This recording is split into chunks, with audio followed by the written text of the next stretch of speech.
Jadi sekarang kita teruskan kepada bab yang kelima, pengenalan kepada analisis ataupun analysis of variance ataupun singkatannya adalah ANOVA.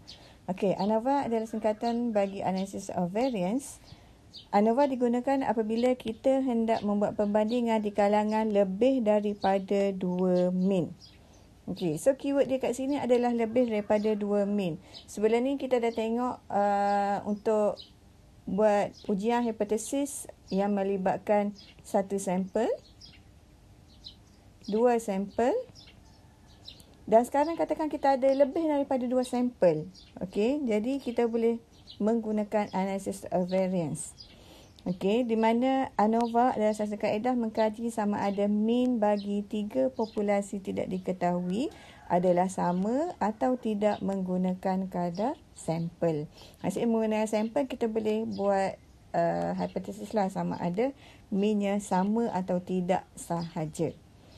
Okey, andaian ANOVA ni pun awak kena ambil tahu. Terdapat tiga andaian ANOVA, iaitu sampel yang diambil adalah rawak, istilah rawak dan salin tidak bersandar, mestilah independen. Setiap populasi menghasilkan nilai sampel.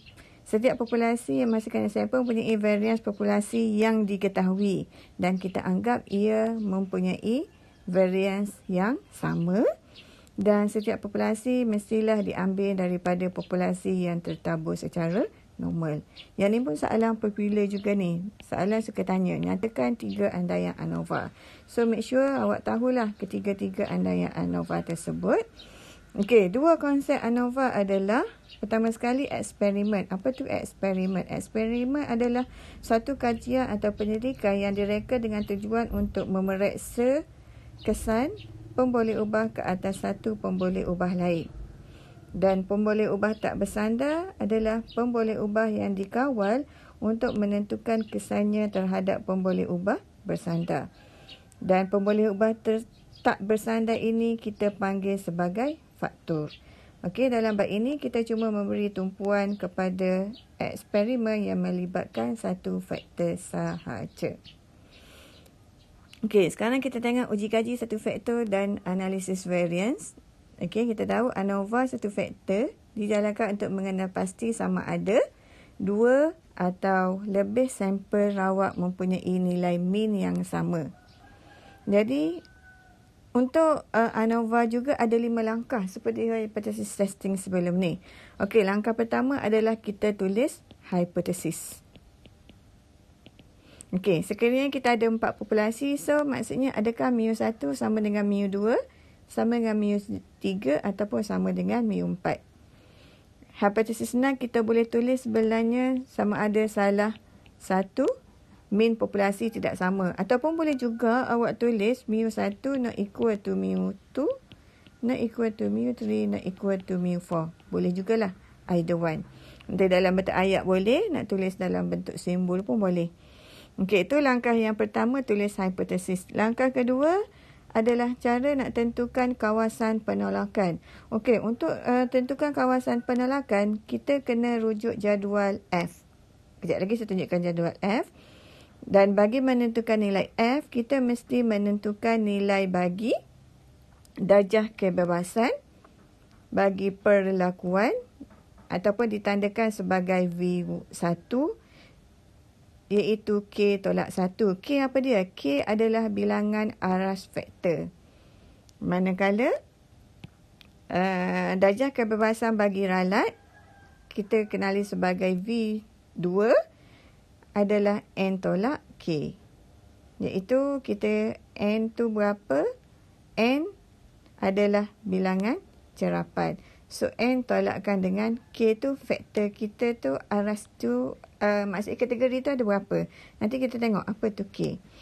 Okey, jadi jadual F sebenarnya awak boleh tengok page daripada 131 hingga 136 kalau saya tak silap. Di mana dia ada beri perhatian pada page 131. Okey, kita ada tabel 6A. Page 133 kita ada tabel 6B. Dan page 135 kita ada tabel 6C. Jadi kita nak tengok tabel yang mana setiap tabel A, B, C ni berbezanya pada alfa. Di mana kalau awak tengok untuk yang A, okey, untuk yang A ni, nilai alfanya F090, which is bersamaan bila kita nak uji alfa sama dengan 0.1 ataupun 1/10%. Okey. Manakala untuk 6B yang page 133, kalau perhatikan sekarang F kita 0.95, which is alfa untuk yang ni adalah 0.05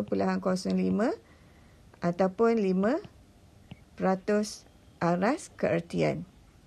Manakala FC okey adalah 99%. Ataupun nilai alfanya 0.01 atau aras keertiannya 1%.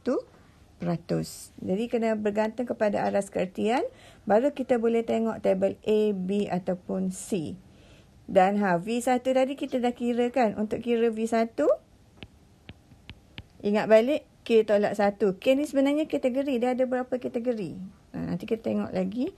Dan V2 adalah N tolak K. So dapat nilai V1, kita tengok pada kolom lajur ni, dan V2 kita tengok pada kolom.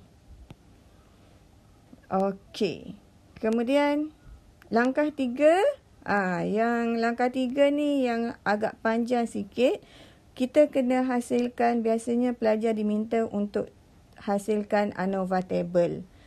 So ANOVA table akhir sekali kena dapat macam ni lah. SS total lah, kena cari SS total. Okey, SS total tempat dia kat sini. SST sebenarnya sum of square treatment. So singkatan dia SST. SSE sum of square error. Error SSE. Dan kalau perhatikan kat sini K tolak 1. K tolak 1 ni sebenarnya adalah V1. Dan N tolak K adalah V2. Okey.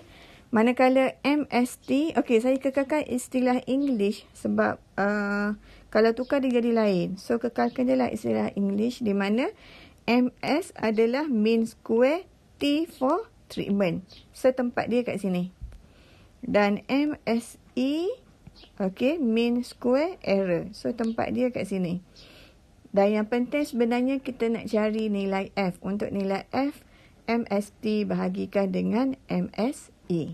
Okey, dapat nilai F, sama juga lah kita akan buat keputusan dan beri kesimpulan. Okey, next video kita akan tengok contoh 5.1. Okey, sebelum kita teruskan dengan bab seterusnya, sebenarnya penerangan tadi adalah video yang saya dah record pada semester sebelum ni. Kalau awak perasan, saya gunakan jadual lain dengan yang dah dibekalkan dalam Google Classroom. Okey, jadi saya paste pula yang ni yang ada dalam Google Classroom. So awak boleh tengok yang ada muka surat 503 dengan 505. Yang ni sama. Jadi cuma beza dia kat sini je lah. Okey, perhatikan kat sini adalah alfa. Untuk yang ni adalah 0.1. Dan alfa kat sini adalah untuk 0.05. Yang lain sama je. So beza sikit pada jadual.